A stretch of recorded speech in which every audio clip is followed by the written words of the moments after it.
Today is Mother's Day.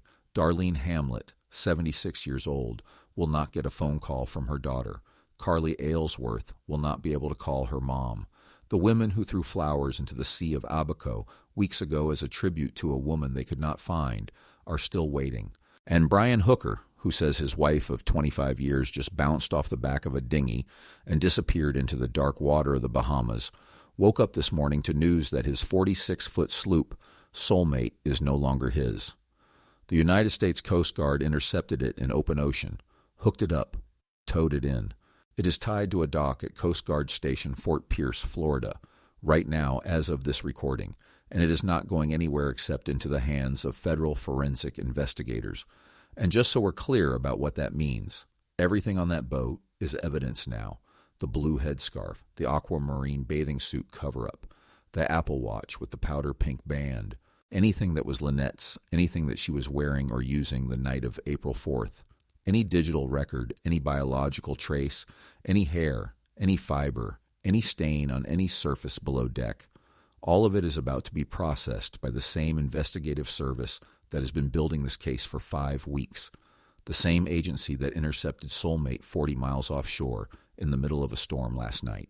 The same people who, by every documented account, do not lose cases like this. Brian thought his boat was coming home. It's not. I'm your lead narrative architect at Redacted Files Lab. This is the biggest development in the Lynette Hooker case since the day she disappeared. And today, Mother's Day, May 10th, 2026, we are going to walk through exactly what happened, how it happened, what it means, and what investigators are almost certainly looking for the moment they step aboard that vessel. Subscribe to Redacted Files Lab right now and turn on notifications. This case is moving faster in the last 48 hours than it has in the entire 5 weeks since April 4th. There will be more developments. I will post every one of them. Let me start with what Brian was trying to do, because the seizure of Soulmate only makes sense if you understand what Brian thought was about to happen. After being released without charges by Bahamian authorities on April 13th, Brian left the Bahamas the very next day. He told ABC News on April 14th that his sole focus was finding his wife. My only focus, he said, is to go back to the boat and then hire or beg people to help me go find some areas to search. Hours after that interview aired, he was on a plane to Michigan. His attorney said he wanted to be with his terminally ill mother. He left. The boat stayed in Marsh Harbour, tied to a mooring ball at the Conch Inn, where he had been paying for the mooring ball rental for weeks. Soulmate just sat there, floating. While everyone else was still looking for Lynette, here's what the sources close to this investigation and the investigative reporting around it had been picking up for weeks. Brian Hooker was shopping for delivery captains. A delivery captain is a professional sailor hired to move someone else's boat from one location to another, typically across an ocean passage when the owner doesn't want to make the crossing themselves. It's legitimate work. People hire delivery captains all the time. It costs thousands of dollars, but you don't have to sit at the helm for 24 hours straight. Brian wanted his boat brought out of the Bahamas. He wanted it back in the United States. He was, by the accounts that emerged this week, turned down left and right. Captain after captain, familiar enough with his name and his story and what had happened on that boat, said no. Enough people wanted nothing to do with this job that it took weeks for Brian to find anyone willing to take it. 2 captains eventually said yes. A delivery captain and a first mate. And I want to be clear about this. Those 2 people are not suspected of anything. They took a job. They did not know what was about to happen to them 40 miles offshore in a storm. May 6th. Soulmate moved off its original mooring ball at the Conch Inn to a different mooring ball, closer to the docks. Then on May 8th, a source identified only as Wendy, who had her sailboat in the slip next to Soulmate, watched the delivery captain and his first mate provision the boat, food, fuel, water, everything you need for a 24-hour crossing from the Bahamas to Florida. Soulmate left Marsh Harbour. AIS on, 6.4 knots, moving. Then just out of Marsh Harbour, the AIS signal cut off. Gone. The boat's automatic identification system, which broadcasts your position and identity to every vessel and monitoring station in range, went dark, just like that. Now, there's another app. It's called No Foreign Land. It's a community platform, a crowdsourced sailing network where live aboards check in with each other and share their routes. Soulmate had been on no foreign land throughout the Hooker's time in the Bahamas, and when the AIS cut off, no foreign land was still running on the boat, still broadcasting position. Investigators and the people tracking this case kept following Soulmate on no foreign land all the way until roughly the halfway point of the crossing, when that signal cut off too. Think about that sequence. AIS off the moment they clear the harbor. No foreign land still running, probably because whoever turned off the AIS didn't know about it or didn't think to check it. And then somewhere around the midpoint of the crossing, that goes dark too. A man with a documented history of manipulating tracking technology to conceal his location. A man who, according to his friend Blaine Stevenson, knows more about maritime electronics than most people sailing those same waters. That man's boat, crossing from the Bahamas to the United States, systematically going dark on every available tracking system. The Coast Guard was watching the whole time. When you are the criminal investigative arm of the United States Coast Guard and you have an open criminal probe into a vessel, and that vessel starts moving toward American waters, and then its tracking systems start going offline one by one, you do not lose that boat. You scramble. You get aircraft up. You get assets in position.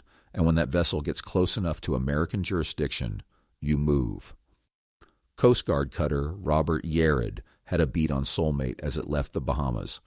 Coast Guard cutter Winslow Gracer was in position for the interception, roughly 40 miles offshore from the United States coast, in the middle of what anyone who was watching the weather last night knows was a serious storm. The Coast Guard pulled up alongside Soulmate, boarded it, and told the delivery captain and his first mate, "This vessel is being seized." Then they hooked it up and towed it in that weather, through those waves, because that's the job, and they are very good at their job. Soulmate is now tied to the dock at Coast Guard Station Fort Pierce, Florida. It is evidence in a federal criminal investigation, and the forensic team that is about to go through every square inch of that 46-foot sloop has the full resources of the United States Coast Guard Investigative Service, and by extension the entire FBI at their disposal. Subscribe to Redacted Files Lab.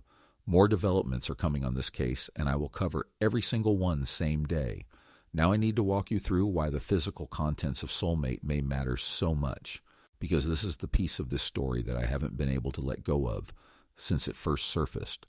Brian Hooker told the Hopetown Search and Rescue Team the morning after Lynette disappeared what she was wearing when she went into the water. His description, according to sources close to the investigation and confirmed across multiple outlets, a two-piece black bathing suit. That's it. Two-piece black bathing suit. He did not mention a navy blue Conch Republic headscarf. He did not mention an aquamarine bathing suit cover-up. He did not mention the Apple Watch with the powder pink band. Now here's why those specific items matter. The Apple Watch is already in the custody of investigators. The Royal Bahamian Police have it. That has been confirmed publicly. And here is what Carly Aylesworth told investigators and reporters about that watch. Her mother had a habit of taking it off around dinner time, 6 or 7 or 8 in the evening, when the battery was running low. Lynette would put it on the charger. Every day. That was her routine, confirmed by Carly, who spent weeks living on the boat with Brian and Lynette in February. So if Lynette came back from the Abaco Inn that evening and put the watch on the charger before anything happened, the watch would be on the boat. And it is on the boat, or rather, it was taken off the boat by the Royal Bahamian Police as evidence, which tells us that either Lynette made it back to Soulmate, took the watch off, put it on the charger, and then at some point went into the water. Or she never went into the water from the dinghy at all. Those are the only two explanations for why her Apple Watch was found on Soulmate. Think about that alongside what Brian told Search and Rescue.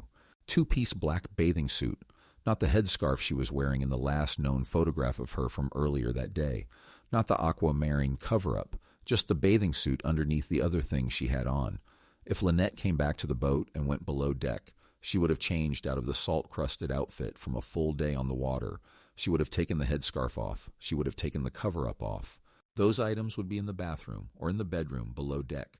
And Brian, if something happened below deck rather than in the dinghy, might not have thought to account for them when he described what she was wearing, because she wasn't wearing them anymore, because she had already been back on the boat.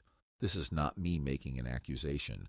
This is me telling you what the logical framework looks like if the Apple Watch being on Soulmate means what it could mean. Investigators have been looking at this exact question, and now they have the boat. And they will find or not find those items, and whatever they find or don't find will either corroborate or fundamentally undermine the account Brian gave on the morning of April 5th. There is something else aboard Soulmate that investigators want: the Starlink system on the mast. When the dinghy came back to the mooring ball, any phone that got within range of Soulmate's Starlink satellite connection would have automatically connected, logged a timestamp, registered a location, pinged whatever towers and satellites it was in contact with. If two phones connected to that Starlink that night, both Brian's and Lynette's, that tells investigators that both phones were on the boat at the same time, that both people were on the boat. And if those connection logs exist on the devices already seized from Soulmate under the first search warrant, investigators have had that information for weeks. What they needed was the boat itself for physical forensic evidence. Now they have it. I also want to talk about the dinghy, because it is not on Soulmate. The dinghy is in the custody of the Royal Bahamian Police, and there's a complicated, strange moment in this case that speaks to how significant that small boat is. Carly Aylesworth and her boyfriend Steve went to the Bahamas. They retraced the steps. They went to Marsh Harbour and Elbow Cay, and the Royal Bahamian Police told them at one point that they could take the dinghy. Carly and Steve didn't have a way to transport it. They had no truck, no trailer, no way to bring an 8-foot hard-bottom inflatable home in their luggage. So they left without it. And then, sometime later, the Royal Bahamian Police changed their position. No, you can't have the dinghy. We need it. I'm not sure what changed between those two conversations. What I do know is that the dinghy is the one piece of physical evidence that was present at the exact location where Brian says Lynette went overboard. Every scrape on its hull, every stain on its interior, every fiber caught on its edges, every biological trace left anywhere in or on that 8-foot boat. All of it could speak to what actually happened on the water that night. The question of whether the Royal Bahamian Police will release the dinghy to the Coast Guard Investigative Service is still open. The resources available to CGIS for forensic analysis are, by any measure, significantly greater than what's available in the Bahamas. The FBI's forensic capabilities alone would transform what's possible from that dinghy. For anyone in the Bahamas who has any influence over that decision, the case for releasing the dinghy to CGIS is very strong. The Abaco Inn surveillance footage is the other piece of this that's still unresolved. Brian and Lynette were at the Abaco Inn the evening of April 4th. There is video. The Royal Bahamian Police have instructed the Abaco Inn not to release it. That footage shows Brian and Lynette together in the hours before she disappeared. It shows the condition they were in when they left. It shows what time they left. It shows everything that happened in those final documented hours before Lynette went into the water, or before whatever actually happened. Why that footage has not been made available to CGIS after 5 weeks of a criminal investigation is something that multiple people covering this case have been asking out loud. I don't have an answer. I hope there's one coming. Here's the piece of this that I keep sitting with today, on Mother's Day, while all of this is unfolding. Brian knew this was coming. He had to. He hired delivery captains. He provisioned the boat. He planned the crossing. He knew the Coast Guard had an open criminal investigation.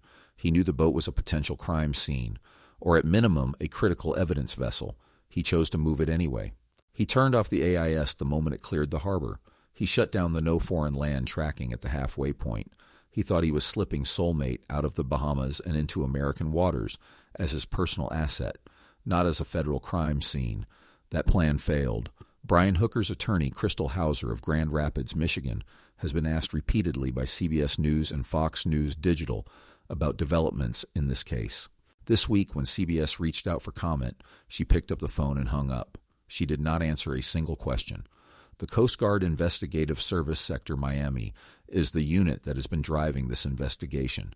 5 weeks of building a case, tracking digital evidence, conducting interviews, issuing warrants, coordinating with Bahamian authorities, all of it pointing toward this moment. A 46-foot sloop tied to a dock in Fort Pierce, Florida, about to be examined by the best forensic investigators available. Blaine Stevenson, Brian's friend who recorded that phone call back in April, sent a direct message to Brian this week. He told CBS News what he wrote. They trusted you with their loved one, and you didn't live up to it. So now's the time for you to live up to that and take care of them and give them the answers they're looking for. That message from a man who knows Brian personally, who spoke to him days after Lynette disappeared, who listened to his account for 30 minutes and decided it didn't hold up. That message went unanswered. Let me walk through where the investigation stands across all fronts right now, because there are multiple threads and they're all active simultaneously. The Royal Bahamian Police Force investigation remains open. Brian Hooker is still a named suspect, not cleared, can be rearrested. Commissioner Shanta Knowles confirmed this publicly. The Bahamian authorities have the dinghy. They have the Abaco Inn footage. They have jurisdiction over the location where this incident was reported to have occurred. The U.S. Coast Guard criminal investigation is also open and now has Soulmate in its custody. CGIS Sector Miami has been conducting active interviews. The devices seized from Soulmate under the first search warrant are part of their evidentiary record. They have the no foreign land tracking data, the AIS data, whatever the Navionics screenshot actually shows, and whatever those phones and tablets recorded about Brian's location and activity over weeks in the Bahamas. The physical search on land is ongoing as of April 29th, the last confirmed update in public reporting. Cadaver dogs have been deployed. The search moved from water to land, which means investigators believe, or at minimum consider seriously, that Lynette may have come ashore somewhere rather than remaining at sea. And now they have the boat. What happens next depends on what forensic investigators find, or don't find, aboard Soulmate. If Lynette's personal effects are there, the effects she was wearing that Brian did not describe to search and rescue, that changes the evidentiary picture significantly. If the Starlink connection logs confirm 2 phones aboard that boat on the night of April 4th, that changes it. If there are any biological traces below deck that shouldn't be there, that changes it. Any single one of those findings, standing alone, probably isn't enough. But investigators don't need a single finding. They need a convergence, multiple independent sources of evidence all pointing in the same direction. Physical evidence, digital evidence, biological evidence, witness testimony, behavioral evidence, all of it aligned. That's how these cases get prosecuted. Not on one smoking gun, but on a pattern that no alternative explanation can account for. I want to say something about the delivery captain and his first mate before we close, because I think it's important. Those 2 people took a job. They were hired to deliver a sailboat. They had no way to know that the Coast Guard was going to intercept that vessel 40 miles offshore in the middle of a storm. They found themselves in the middle of a federal evidence seizure because they said yes to a job that a lot of other captains said no to. That is not their fault. They are not suspects. They are not in trouble. They're just 2 professional sailors who had a very unexpected night. What they might know, though, what they might have observed while provisioning and then sailing Soulmate, that could be relevant, and I would expect that CGIS has already spoken to them, or will shortly. Today is Mother's Day. Darlene Hamlet is 76 years old, and she is waiting. She told Ashleigh Banfield, "I just want nothing more than I love you and wish you would have come home." That's not a sentence that comes out right because there is no right way to say what she's trying to say. She wants her daughter back. She wants to say I love you one more time. She has been waiting for 5 weeks, and she is still waiting.